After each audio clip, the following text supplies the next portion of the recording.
자, 오늘은 이제 야곱 마지막 이야기를 다루겠습니다.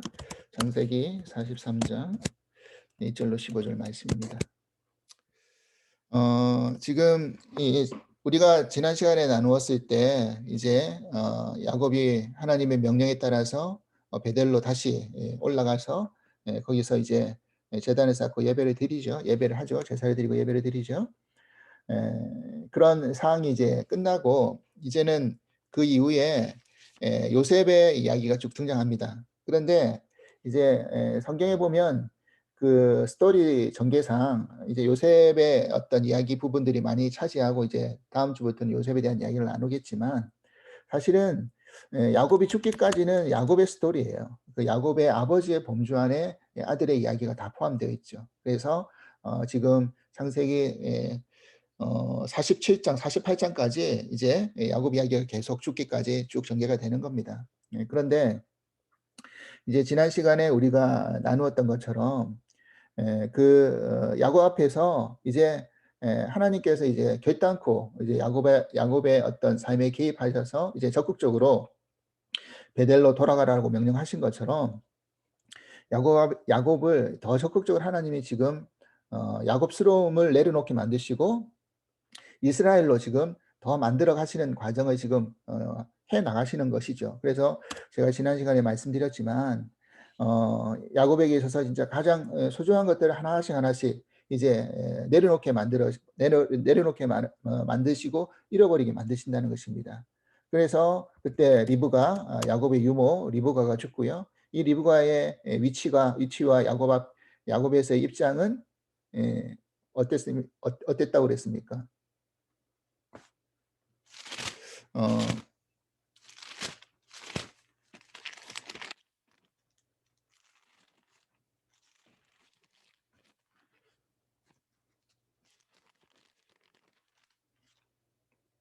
리브가는 그 리브가가 엄마인데 리브가는 이제 야곱한테 야곱이 이제 이미 가나안으로 돌아갔을 때 잃어버렸잖아요. 그래서 리브가의 대신격인 드보라 유모였죠. 유모 드보라가 이제 그때 죽게 되죠. 우리 지난번에 창세기 35장에서 나누었죠. 리브가가 죽고 이미 엄마처럼 여겼던 드보라마저 죽게 됩니다. 엄마의 대신에 얘네 자리로 생각했던 드보라마저 죽게 되죠. 그리고 더 중요했던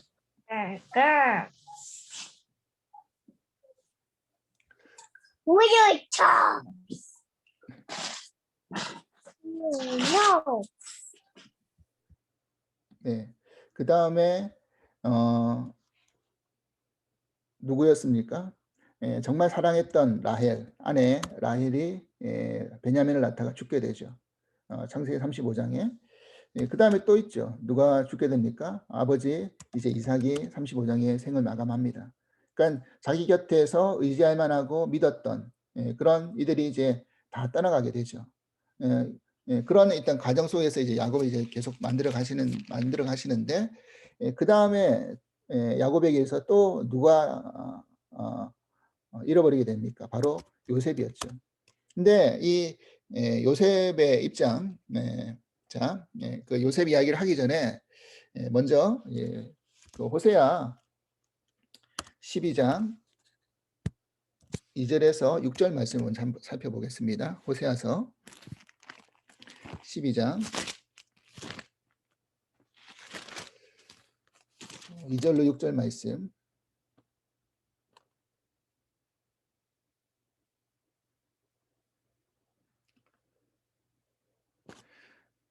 호세아 12장 2절로 6절 말씀 제가 읽어볼게요. 여호와께서 유다와 논쟁하시고 야곱을 그 행실대로 벌하심에 그의 행위대로 그에게 보응하시리라.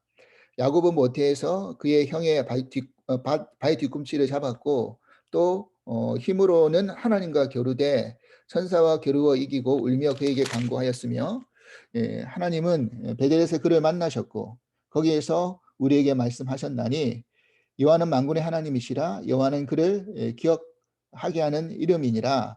그런즉 너희 하나님께로 돌아와서 인애와 정의를 지키며 항상 너희 하나님을 바랄지니라 그랬어요. 그래서 지금 베델로 돌아오게 하시는 것은 하나님께로 돌아가는 것이다라고 말씀드렸죠, 지난 시간에. 그리고 이 호세아서에서 이 야곱의 어떤 생을 딱 요약하면서 이렇게 6절에 결론 짓고 있어요.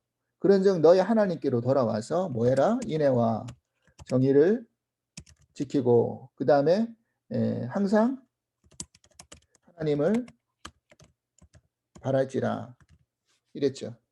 항상 하나님을 바랄지라.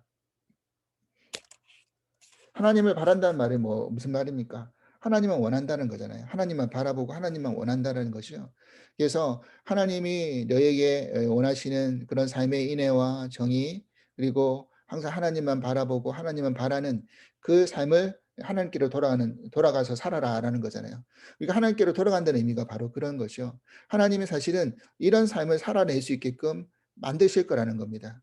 그러니까 내가 뒷발꿈치를 붙들고 자기만 의지하고 자기만 붙들고 나오는 인생에서 그것을 다 내려놓게 만드시고 하나님을 붙들고 하나님을 의지하는 인생으로 변화시키면서 이런 생을 살 수 있게끔 이제 만들어 갈 것이다라는 이야기를 하고 있는 것이죠.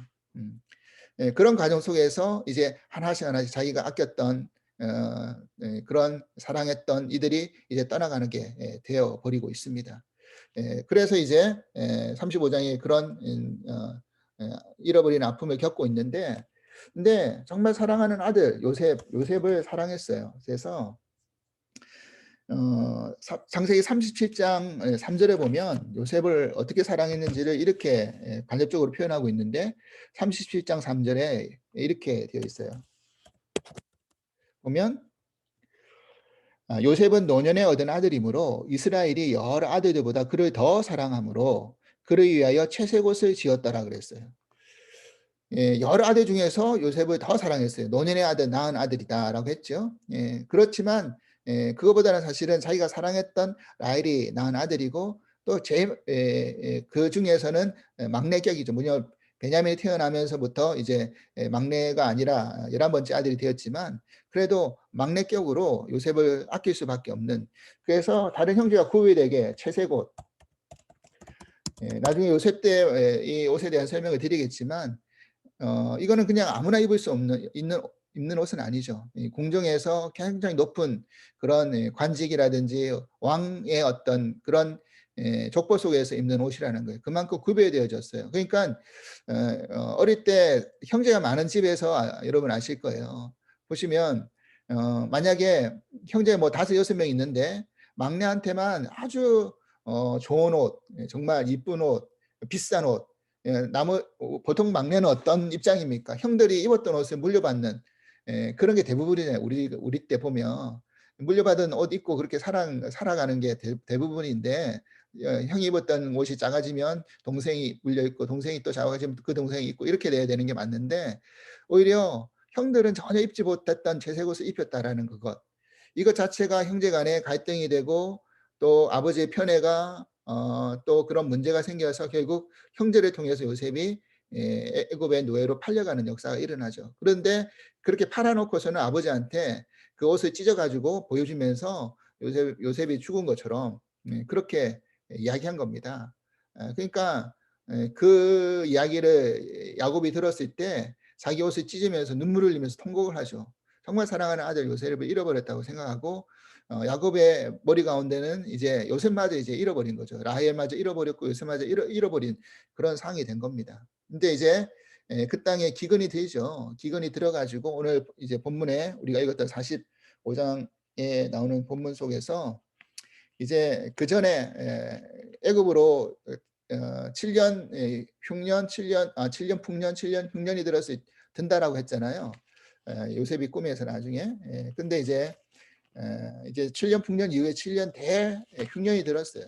그래서 근데 애굽은 이미 요셉 때문에 7년 풍년 기간 동안 준비하고 그것을 예비를 해가지고 흉년 속에서도 버틸 힘이 있었어요. 근데 이스라엘 유다 땅은 아니었죠.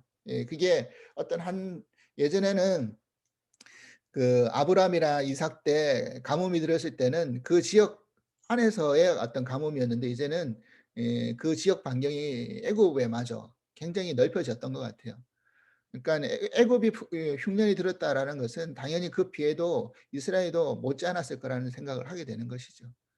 그 정도로 큰 규모의 흉년이었다는 겁니다. 그것도 한두 해가 아니라 7년 흉년이 이어지는 것이죠. 그러니까 도저히 먹고 살 수 없는 입장에서 야곱이 그래도 소문이 들었던 것 같아요. 애굽은 그래도 그나마 나은 것 같더라. 뭔가 비축된 식량이 있어서 살아갈 수 있는 것 같다라는 소문이 들어 가지고 이제 아들들을 보내죠. 가서 식량을 좀 사와라 그랬습니다. 네, 야곱이 애굽으로 이주하지 않고 내려가지 않은 것 자체는 굉장히 의미가 있는 것 같아요. 거기까지 이제 그 할아버지 아브라함 또 이삭의 어떤 경우를 야곱이 알고 있었기 때문에 그랬던 것 같기도 해요. 그래서 아들들한테 일단 식량을 사오라고 보냈는데 거기서 그의 아들들이 요셉을 좋아하게 되죠. 근데 요셉은 형들을 알아봤지만 형들은 요셉을 알아보지 못했죠. 당연하겠죠. 어 그래서 요셉이 이제 자기의 동생 베냐민이 궁금했던 겁니다. 이게 시므온을 붙들어 놓고 그 "동생을 데려오지 아니하면 나를 다시 만나지 않겠다." 그러고 형제들을 돌려보냅니다. 자, 그런 상황이 이제 46 장까지의 그 44 장까지의 내용이에요. 41 장까지의 내용이에요. 그러면 오늘 그런 상황 속에서 어 43장에 보면요. 43장의 내용이 들어오는데 그 땅에 기근이 심했다 그랬죠. 그 땅에 기근이 이제 계속되는 것이 7년 흉년이니까 그러니까 이제 애굽에서 사왔던 식량은 다 떨어졌어요. 그래서 다시 보내려고 합니다. 그런데 어때 하고 있습니까? 아니 우리는 이제 못 가겠다라는 거예요. 왜냐하면 그 베냐민을 돌려보내지 않으면 우리가 어 그 요셉을 만날 수도 없다. 그 우리에게 식량을 허락해 줬던 그 총리를 만날 수도 없다. 이렇게 이야기한 거잖아요. 근데 그전에 보면요. 42장 4절에 보면 야곱이 처음 이제 형제들을 보낼 때 이렇게 했어요. 42장 4절. 42장 4절에 보면 이렇게 설명하고 있어요. 야곱이 요셉의 아우 베냐민은 그의 형들과 함께 보내지 아니하였으니 이는 그의 생각에 재난이 그에게 미칠까 두려워함이다 그랬어요. 네. 그렇죠? 그다음에 42장 38절을 보면 뭐라고 설명하고 있느냐면 이야기하고 있느냐면 이렇게 했어요. 야곱이 이르되 내 아들은 너희와 함께 내려가지 못하리니 그 형제들이 돌아와서 아들을 데리고 가려고 그러니까 야곱이 이렇게 이야기하는 겁니다. 그의 형은 죽고 요셉이죠. 그만 남았습니다. 만일 너희가 가는 길에 재난이 그에게 미치면 너희가 내 흰머리를 슬퍼하여 스올로 내려가게 함이 되리라 그랬어요. 그러니까 이거 뭡니까? 내가 죽어도 못 보낸다는 거잖아요. 누구를요? 베냐민을. 베냐민만큼은 안 된다는 거잖아요. 베냐민을 데려가야지만이 우리가 식량을 더 사올 수 있다라고 합니다. 그리고 지금 누가 인질로 잡혀 있습니까? 시므온이 인질로 잡혀 있어요. 그러니까 시므온도 데리고 올 수 있습니다. 그 이야기를 들었음에도 불구하고 야곱은요, 베냐민 안 돼, 못 보내. 만약 베냐민 데려가다 재난이나 당하고 화를 당하면 나는 스올로 내려갈 것이다. 내 흰머리를 보고 스올로 내려갈 것이다. 이랬다는 거예요. 그랬죠? 그러니까 그만큼 야곱에게 있어서 베냐민은 내려놓을 수 없는, 잃어버릴 수 없는 존재였던 거예요. 그러니까 마지막 자기가 사랑하고 붙들었던 아들인 거죠. 라헬의 목숨과 바꾼 아들 아닙니까 사실은요 베냐민이. 얼마나 그러니까 베냐민을 아꼈겠어요. 또 어리기도 했겠지만 제일 막내가 어리기도 했겠지만 그랬다는 겁니다. 그러니까 이제 거기에 이제 유다가 중재하죠. 여기서 참 재미난 건 뭐냐면요. 어 잘 아시겠지만 야곱의 장자는 유다가 아니잖아요. 유다는 넷째거든요. 그 레아의 네 번째 아들입니다. 근데 이 레아의 네 번째 아들인 유다가 사실은 지금 현재로 보면 아버지와 이야기를 하고 중재 역할을 해요. 그죠? 왜 그랬을까요? 왜 그런 일이 일어났을까요? 우리가 그 창세기 35장에 그때 읽었던 그 본문 내용 속에서 보면 첫째가 누구였냐면 루벤이잖아요. 루벤이 서모 비라하고 통관을 하죠. 그래서 몹쓸 짓을 지으면서 이 장자의 어떤 영향력과 그런 것을 잃어버려요. 루벤이 사실은요. 그리고 두 번째가 시몬이잖아요. 시므온. 그리고 시몬 레위가 어떻게 했죠? 세겜 땅에 들어가 가지고 그죠? 어 그 땅에 있는 그 잔인하게 복수하는 그 역할에 앞장섰던 이들이 시몬이잖아요. 자, 그래서 사실 아버지 앞에 직접적으로 이야기가 되고 이야기할 수 있는 역할을 가지고 있는 아들은 아니었다는 거죠. 시몬은 이미 인질로 잡혀 있고 요셉에게 의해서 레위도 이때는 뭘 말을 못했던 것 같아요. 그런 어떤 전적이 있어서 그러니까 유다가 이제 거의 장자 역할을 하면서 뭐 유다를 통해서 그리스도의 계보로 이어가게 되었지만 유다가 장자 역할을 하면서 이제 아버지하고 지금 막 대화를 하고 있는 겁니다. 그러니까 그 가정의 어떤 중대사의 결정에 유다가 지금 아버지랑 딜을 하고 있는 거잖아요. 그래서 지금 43장에 그 이야기를 하고 있는 겁니다. 유다가 전면에 나서죠. 그래서 보내야 된다. 보내지 않으면 우리가 살아날 수 없다라는 걸 알잖아요. 8절을 보면 43장 8절 유다가 그의 아버지 이스라엘에게 이르되 저 아이를 나와 함께 보내시면 우리가 곧 가리니 그러면 우리 아버지와 우리 어린아이들이 다 살고 죽지 아니하리라. 내가 그를 위하여 담보가 되오리니 아버지께서 내 손에서 그를 찾으소서. 내가 만일 그를 아버지께 데려다가 아버지 앞에 두지 아니하면 내가 영원히 죄를 짓겠습니다. 그러니까 유다가 진짜 책임감 있게 내가 담보가 되겠습니다. 내가 영원한 죄를 짓습니다. 내가 데려놓지 않으면 그게 아버지하고 언약을 맺습니다. 그죠? 이런 어떤 담대함을 가지고 아버지가 딜합니다. 아버지는 정말 죽어도 베냐민만큼 내보내지 못하는데 유다가 그렇게 자기의 모든 걸 걸고 이렇게 이야기를 하죠. 그제서야 이제 야곱이 마음이 바뀝니다. 그러면서 이제 여러 가지 예물을 가지고 가게 만들고 또 갑절의 돈을 가지고 가게 만들고 내가 받아왔던 돈을 그대로 가져가라. 오히려 그게 빌미가 되어 가지고 잘못되면 안 되니까 그러면서 돈을 더 가져가서 그에게 환심을 사게 만들어라. 이렇게 하면서 했던 진짜 유명한 말이 이제 14절 말입니다. 이게 이제 어떻게 보면 하나의 어떤 신앙 고백이죠. 야곱에게 있어서의 어떤 그 고백과 마찬가지입니다. 뭐라고 했습니까? 14절. 14절 보면 이렇게 이야기했어요. 전능하신 하나님께서 그 사람 앞에서 너희에게 은혜를 베푸사 그 사람으로 너희 다른 형제와 베냐민을 돌려보내게 하시기를 원하노라. 내가 자식을 잃게 되면 이르리로다. 그랬어요. 자, 여기서요. 이야기했죠. 전능하신 하나님이 은혜를 베푸실 거다. 그 다음에 제일 중요한 말이 무슨 말입니까? 하나님이 그래서 돌려보내실 거지겠지만 그렇지 않다 할지라도 내가 자식을 잃으면 잃으리로다. 그죠? 이게 쉽게 할 수 있는 고백이 아니잖아요. 아까 좀 전에 그 전까지의 야곱의 입장은 어땠습니까? 시므온이 벌모로 잡혀 있고 양식을 그 베냐민을 데려가야지만이 양식을 얻을 수 있다라고 형제들이 이야기했음에도 불구하고 안 된다. 베냐민만큼 안 된다. 왜 베냐민이 있다라고 이야기해 가지고 화를 자초하느냐 이러면서 베냐민만큼 끝까지 붙들고 안 놓으려고 했어요.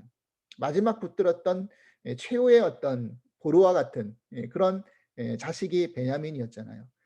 자신의 생명과 바꿀 수 없는 자신이 너무너무 사랑해서 놓지 못하는 아들이 베냐민이었잖아요. 그런데 그 아들을 어떻게 하겠다라는 겁니까? 잃으면 잃으리로다. 이렇게 고백하게 되었어요. 자, 이 고백은 에, 야곱의 고백이었지만 이렇게 고백할 수 있게끔 만드신 분은 누구라는 겁니까? 결국 하나님이시라는 거예요. 하나님이 이 고백을 받아내셨어요. 그죠? 그러니까 우리의 삶에 어떤 그런 굴곡의 어떤 여정이 우리에게도 기다리고 있는데 결국 하나님은 내가 붙잡고 있는 거를 놓게 만드세요. 우리가 하나님을 이길 수 없죠. 어, 우리도 그런 게 있을 거 아닙니까? 나는 내가 죽어도 못 넣는 게 있을 거 아니에요. 이것만큼 내가 못 넣겠어 하는 게 여러분 뭐 사람마다 다 다르지만 다 있어요. 하나씩은. 이것만큼은 안 돼. 예. 뭐 어떤 사람은 돈이기도 할 것이고 명예이기도 할 것이고 자식이기도 할 것이고 뭐 여러 가지가 있겠죠. 그런 여러 가지가 있는데 이것만큼 나는 양보 못해. 이것만큼은 내려놓지 못해. 이것만큼은 내가 안 돼. 라고 하는 것을 결국 뭐 하게 하시는 겁니까? 내려놓게 만드시는 거죠. 잃어버리게 만드시는 거죠. 그죠? 그래서 베냐민도 내어 놓게, 네가 붙들고 있는 베냐민도 내어 놓아라고 하나님이 야곱에게 그런 상황으로 몰고 가시는 거잖아요. 그러니까 베냐민을 내어 놓지 않으면 결국 어떻게 되는 겁니까? 굶어 죽을 수밖에 없잖아요, 결국. 안 그렇습니까? 그러니까 완전히 막다른 골목 속에서 베냐민을 내놓지 않으면 어차피 가뭄이고 식량 얻어오지 못하면 가족들 식구들 다 죽잖아요. 그러니까 베냐민 하나 붙들려고 하다가 나머지 식솔까지 다 죽게 되는 그런 꼴이 되니 야곱이 내어놓지 않을 수가 없는 상황이 되는 거죠. 그래서 베냐민마저 내어놓는 그런 일을 하나님이 만드신 거죠. 이게 하나님이 만드시는 우리를 비우고 만드시는 과정인 것 같아요. 그래서 하나님이 그냥 우리를 비우시는 건 아닌 것 같아요. 뭐 다른 종교에서는 "비워라. 무조건 비워야 된다." 그럼 뭐 비우면 끝인가? 여러분 비우면 끝이 아니죠. 우리가 비웠을 때 다른 것을 분명히 채워야 돼요. 채우지 않으면 예 더 악한 것으로 채워지게 돼 있어요. 귀신 들린 자가 신약에 보면 귀신 들린 사람이 귀신이 떠났다가 그 귀신 들린 빈자리에 다시 사실은 뭐가 채워져야 되는 겁니까? 성령이 채워져야 되는데 하나님 말씀, 하나님의 영, 하나님의 성령이 채워지지 않으니까 7 귀신이 더 들어왔어요. 그죠? 그런 역사가 일어난다니깐요. 그러니까 무조건 비운다고 다가 아니라 내 스스로도 비울 수도 없을 뿐더러 비운다고 끝이 아니라 비웃을 때는 어떻게 되는 겁니까? 다른 것으로 채워야 되는데 그 채워야 될 게 하나님의 영이라는 거예요. 하나님의 말씀이고 하나님을 붙드는 믿음이라는 거예요. 그죠? 그거를 채워야지 다른 것이 틈이 타지 않는다는 거죠. 그래서 그것을 붙들었어요. 그것을 하게 만들었어요. 결국 어 야곱이 베냐민을 내어놓음으로 말미암아 이제 모든 꼬이고 풀리지 않은 그런 실타래 같은 것들이 다 풀려나갔죠. 그래서 요셉이 베냐민을 만나 가지고 베냐민과 또 그 형제들과 이제 자신의 신분을 밝히면서 결국 다시 그 야곱의 가족들이 이제 애굽으로 이주해 오는 그런 사건, 그리고 이미 그 사건은 하나님이 어떻게 하신 겁니까? 예비해 놓으신 사건이죠. 그죠? 예. 하나님이 그래서 요셉의 입을 통해서 하나님이 나를 먼저 보내셨다, 애굽에 이 민족을 구원하기 위해서. 그래서 그 기근을 피하게 하기 위해서 이제 야곱의 그 식솔들이 전부 다 애굽으로 건너오는 역사가 일어나죠. 자, 이제 마지막 부분입니다. 이제 애굽으로 건너왔는데 야곱이 이제 와서 처음으로 이제 바로를 만납니다. 창세기 47장을 보십시오. 47장 7절로 9절입니다. 보시면 이랬어요. 47장 7절에서 9절 말씀 보면 이렇게 했어요. 요셉이 자기 아버지 야곱을 인도하여 바로 앞에 서게 하니 야곱이 바로에게 축복하매 바로가 야곱에게 묻되 내 나이가 얼마냐? 야곱이 바로에게 이르되 내 나그네 길의 세월이 130년이니이다. 내 나이가 얼마 못되니 우리 조상의 나그네 길 연주에 미치지 못하나 험악한 세월을 보내었다다 하고 야곱이 바로에게 축복하고 그 앞에 나왔어요. 자, 이게 참 상징적이에요. 야곱이요 바로 앞에 섰는데 뭐 했다고 돼 있습니까? 바로를 축복했다 그랬어요. 근데 이게 좀 뭐라 그럴까요? 좀 안 맞지 않아요? 지금은 물론 아들이 요셉이고 총리 대신이기도 하지만 그렇다고 해서 요셉이 바로보다 더 높은 위치도 아니잖아요. 그런데 야곱이 지금 뭘 믿고 바로를 축복하는 겁니까? 하나님을 믿고 하나님을 축복하는 거잖아요. 그러니까 어 야곱은 지금 여기까지 왔을 때 이제 이스라엘이라고 자꾸 불려지죠. 이스라엘이라는 이름으로 불려지고 있어요. 계속 많이. 이스라엘 이름으로 바뀌어지고 불려지면서 뭐 하고 있는 겁니까? 영적으로 이제 복된 존재가 된 거죠. 여기까지 왔을 때는요. 그죠? 영적으로 복된 존재가 되어 가지고 야곱 앞에 고개 조아리고 야곱 앞에 우리 식소를 거둬줘서 감사합니다. 내지는 우리를 살 수 있게 거처를 마련해 줘서 감사합니다라고 오히려 야곱의 어떤 그런 은혜 앞에 감사와 절을 하는 게 아니라 오히려 야곱이 바로를 축복합니다. 내가 믿는 하나님이 계신데 이 하나님 이름으로 당신의 축복 해도 되겠습니까? 하고 축복해 주는 거죠. 뭐 바로야 뭐 어떤 신이든 간에 신이 있다고 하면 그래 당신 신이 있으면 나를 위해서 축복해라. 뭐 이렇게 했겠지만 바로야 그 하나님의 존재에 대해서 믿어서 축복을 받은 것은 아니겠지만 야곱은 적어도 그게 어떤 의미인지를 알고 바로에게 축복했던 것입니다. 이방 땅 바로라는 것이 세상 지금 그 당시 세상 안에서는 제일 최고의 권력자 아닙니까? 그 최고의 권력자 앞에 무릎 조아리지 않고 고개 숙이지 아니하고 눈치 보지 아니하고 그죠? 오히려 축복자로 선 거죠. 그러니까 우리가 세상 앞에 사실은 이런 존재가 되어야 된다는 것입니다. 나는 사실은 보잘것없어요. 식량 빌어 가지고 가야 될 존재예요. 근데 그 세상의 최고 권력자 앞에서도 나는 굴하지 않아요. 왜 그렇습니까? 내 뒤에 하나님이 계시니까. 하나님이 나로 여기까지 오게 하셨으니까. 그래서 어떻게 하는 겁니까? 축복하는 그런 야곱의 모습을 보게 됩니다. 이게 놀라운 거죠. 그죠? 그래서 우리도 그런 어떤 존재로서 하나님이 이제 서게 만드시겠죠. 예전에는 내 욕심과 내 어떤 그 욕망을 채우기에 급급했던 인생으로 살아가다가 이제는 축복을 베풀어 주는 자, 세상의 권력자 앞에서도 정말 굴하지 않고 축복해 줄 수 있는 자로 이렇게 서게끔 만들어 주시겠죠. 내가 가지고 있는 거는 별 볼 일 없지만 가지고 있는 것도 내세울 것 하나도 없지만 축복자로 서게 하시는 그런 놀라운 역사, 영적으로 복된 자로 서게 하시는 놀라운 역사가 있게 된다는 것입니다. 자, 그리고 이제 야곱이 이제 생애 마지막에 이르릅니다. 그리고 야곱의 생애 마지막에 이제 했던 일이 뭡니까? 바로 야곱의 축복. 우리 그 복음 성가에도 나눈 것지만 그 아들들에게 축복하는 장면이 쭉 등장합니다. 야곱의 마지막 생애. 야곱이 147세를 살았어요. 그래가지고 야곱의 마지막 생에 축복을 하는데 보니까 어떻게 되냐면 창세기 48장을 보십시오. 48장. 48장에 보면 10절에 보십시오. 10절. 이제 이때 48세에 들어와서는 다 이름이 이스라엘이에요. 이제 야곱이라고 불려지지도 않죠. 이스라엘이라고 하죠. 이스라엘의 눈이 나이로 말미암아 어두워서 보지 못하더라. 요셉이 그 두 아들을 이끌어 아버지 앞에 나아가니 이스라엘이 그들에게 입맞추 그들을 안고 요셉에게 이르되 내가 내 얼굴을 보리라고는 생각하지 못하였더니 하나님이 내게 내 자손까지도 보게 하였도다 그랬어요.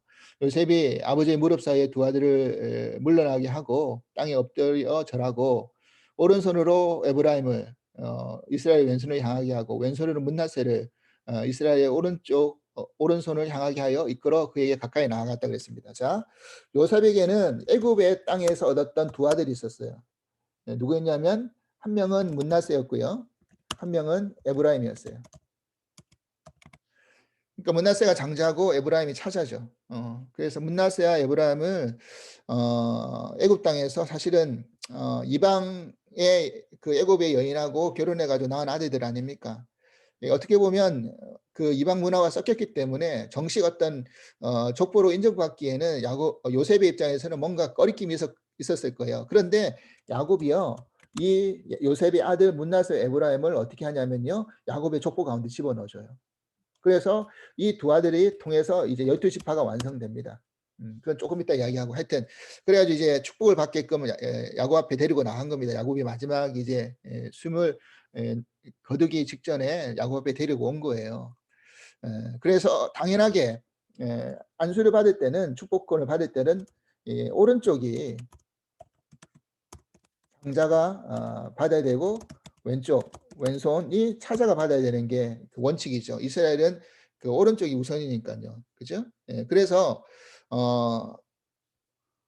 아버지의 오른쪽에다가 누구를 앉히냐면 에브라임을 앉혀요.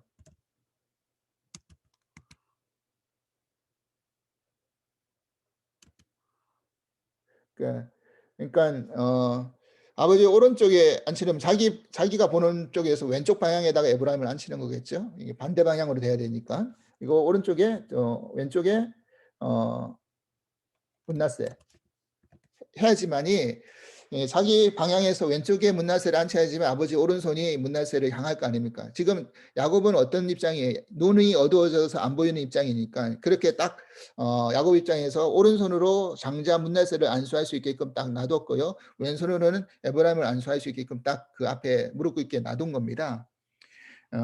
자, 그런데 이제 이렇게 이야기했어요. 이스라엘이 오른손을 펴서 차남 에브라임의 머리에 얹고 왼손을 펴서 므낫세의 머리에 얹으니 므낫세는 장자라도 팔을 엇바꾸어 얹었더라 그랬어요. 지금 야곱은 뭐 하고 있는 겁니까?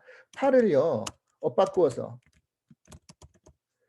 그러니까 그러니까 오른손은 므낫세를 향해야 되는데 엇바꾸어서 에브라임을 향하고 있고 왼손은 엇바꾸어서 므낫세를 향하고 있는 거예요.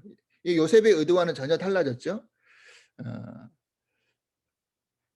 그래서 요셉이 그런 거예요. 요셉이 그 아버지의 오른손을 에브라임의 머리에 얹는 것을 보고 기뻐하지 아니하여 아버지의 손을 들어 에브라임 머리에 므낫세 머리를 옮기고자 했어요. 그러니까 뭐라고 했느냐면요. 19절 그의 아버지가 허락하지 아니하며 이르되 나도 안다. 내 아들아 나도 안다. 그랬어요. 나도 안다. 야곱이 안다.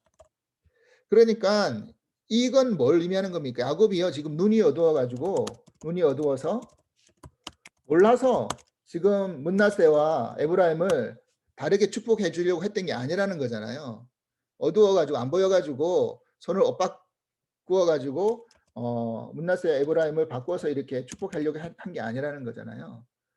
그러니까 장자의 축복을 에브라임에게 주고 차자의 그런 축복을 므낫세에게 준 거 아닙니까? 근데 이게 사실은 야곱에게도 일어났었잖아요.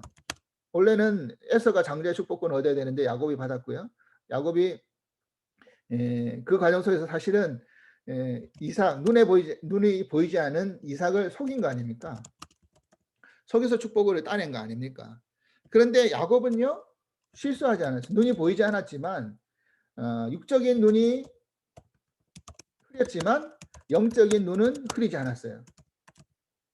그래서 하나님이 계획하시고 영적인 장자권의 그런 축복이 누구에게 가야 될지를 분명히 알고 축복했던 거예요. 나는 안다. 나도 안다. 나도 안다. 모르고 하는 게 아니야. 나도 알고 하는 거야. 라고 한 거죠.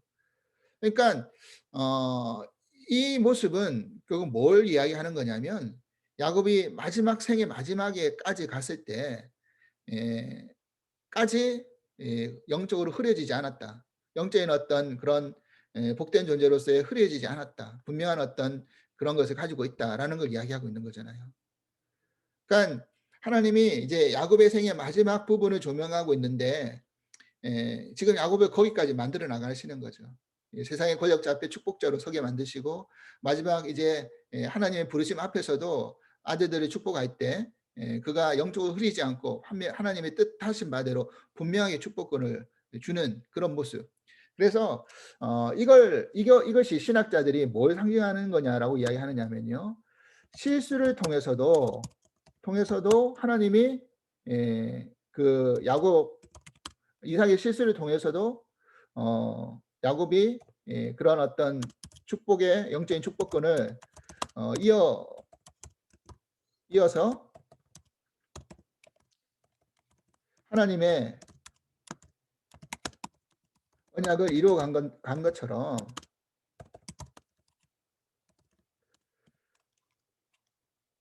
만약에 실수하지 않았다고 한다면 실수 없이 이루어진 언약의 축복이라 그러면 그거는 얼마나 더 신실하게 이루어 가시겠냐는 거예요. 실수를 통해서도 하나님이 그거를 야곱 통해서 만들어 가시는데 야곱이 실수하지 않고 했던 거라고 한다면 얼마나 하나님이 이 12지파에 하나님이 이루시고자 하는 그런 민족의 어떤 축복의 하나님의 나라의 축복의 그런 권위를 이루어 나가시겠냐라는 것을 간접적으로 대변하는 모습이라는 거예요.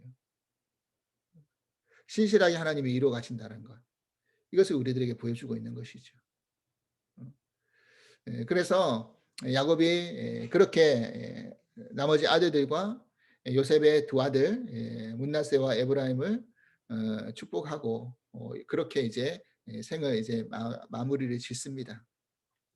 자, 이제 결론을 지을게요. 이제 야곱은요, 자신의 생을 욕심을 가지고 자기가 붙들고 하는 인생으로 살다가 이제 후반부의 인생은 전반부의 인생을 했는데 하나님을 붙들고 가는 인생으로 하나님이 만들어 가셨어요. 자, 우리도 마찬가지일 겁니다. 우리도 인생의 전반부와 후반부로 나눈다고 한다면 후반부부터는 이제 하나님을 붙들고 가게끔 우리가 전반부는 이거잖아요. 전반부는 하나님 앞에 선택받아서 구원받은 백성으로서 우리가 건진받은 인생으로 나오는 거잖아요. 하나님의 아들이 되었어요. 우리는 하나님의 자녀가 되었어요. 그렇지만 하나님의 아들답게 자녀답게 우리는 살지를 못해요. 아직까지는. 마치 우리가 똑같잖아요. 우리가 어린아이가 태어났다고 해서 인간답게 바르게 살아갑니까? 그 아이가 교육받고 또 때로는 뭐 사춘기 때 빗나가고 애먹이고 속썩이다가도 나중에 이것저것 치고 저리 치고 경험하면서 철이 들면서 또 세상의 그런 것을 배우면서 그러면서 깎이고 다듬어져 가지고 철이 들고 또 믿음이 자라나고 이런 거잖아요. 마찬가지로 우리도 똑같아요. 영적인 어린아이죠. 우리도 영적인 자녀로 우리가 선택받았지만 전반부에 우리는 여전히 하나님의 크리스찬으로 우리가 살아갈 수 있는 능력도 실력도 부족하고 자기 것만 붙들려고 하고 내 욕심 안 놓으려고 하고 이런 삶을 산단 말이죠. 그런데 이제 후반부에 인생 속에서는 하나님이 계속 개입하셔 가지고 결국 이스라엘로 크리스찬으로 만들어 가실 거라는 거. 이게 우리의 야곱이 믿는 자의 초상이라고 말씀드린 것처럼 그렇게 만들어 가실 겁니다. 구원하시고 성화시켜 나가시는 과정을 야곱을 통해서 우리를 그대로 보여주시는 거예요. 그래서 우리가 마지막 하나님 앞에 부르시는 그때 까지 야곱처럼 영적인 영안이 흐려지지 아니하고 하나님의 약속의 그 성취의 그 축복을 바로 전하고 또 세상의 권력자 앞에서도 굴하지 않고 모든 것들을 이렇게 축복할 수 있는. 하지만 그 과정 속에서 결국 모든 내가 잃으면 잃게 된다라고 했던 그 고백을 하나님은 우리를 통해서 받아내실 거예요. 내가 제일 소중하게 여겼던 것마저도 하나님 내려놓아야지만 네가 다른 것을 붙들 수 있게끔 하실 거니까 그거를 받게 하시고 결국 세상 안에서 또 하나님 안에서 바른 축복자로 설 수 있게끔 그렇게 만들어 주신다는 것을 우리가 다시 한번 깨닫게 되고요. 우리를 그렇게 만들어 가실 것이라는 것을 믿고 우리의 믿음의 삶을 그 초점을 붙들고 나갈 수 있는 그런 저희들이 될 수 있기를 간절히 기도를 드립니다. 온전한 성화를 이룰 수 있는 그 생을 우리가 살아갈 수 있기를 간절히 기도합니다. 지금에 일어나고 있는 일련의 모든 사건과 계획들과 우리들을 만지시는 모든 일들이 바로 다 그런 거에 연관이 되어 있다고 생각해요. 하나도 하나님의 계획 속에서 어긋나거나 빗나가시는 게 없어요. 우리에게 주어지는 모든 사건들이 다 그런 사건이라고 생각되고요. 그 사건을 우리가 잘 보면서 우리가 온전해질 수 있는 역사가 일어날 수 있기를 간절히 기도합니다. 하나님 아버지 감사합니다. 주님의 은혜로 여기까지 왔음을 고백합니다. 하나님이 야곱을 만지시는 과정을 살펴보면서 구원받은 선택받은 자로서의 삶이 끝나는 것이 아니라 그가 선택받은 자로서의 삶을 살아나갈 수 있도록 하나님이 만드시고 이루어 가시는 것을 또한 깨닫고 발견하게 됩니다. 우리를 어떻게 만드실지를 우리는 여전히 알 수 없습니다. 아직까지 저를 돌아보면 놓지 못하고 붙들고 있는 것들을 또한 있습니다. 결국 잃으면 잃으리로다라고 고백을 하나님은 결국 받아내실 것 같습니다. 하나님, 우리가 그때까지 우리의 그런 아집과 고집을 내려놓지 못하고 화를 당하는 것이 아니라 미리 그것을 내려놓는 연습을 하고 정말 세상 안에서 축복자로 바르게 서갈 수 있는 은혜를 허락하여 주시옵소서. 감사하며 예수 그리스도 이름으로 기도합나이다. 아멘.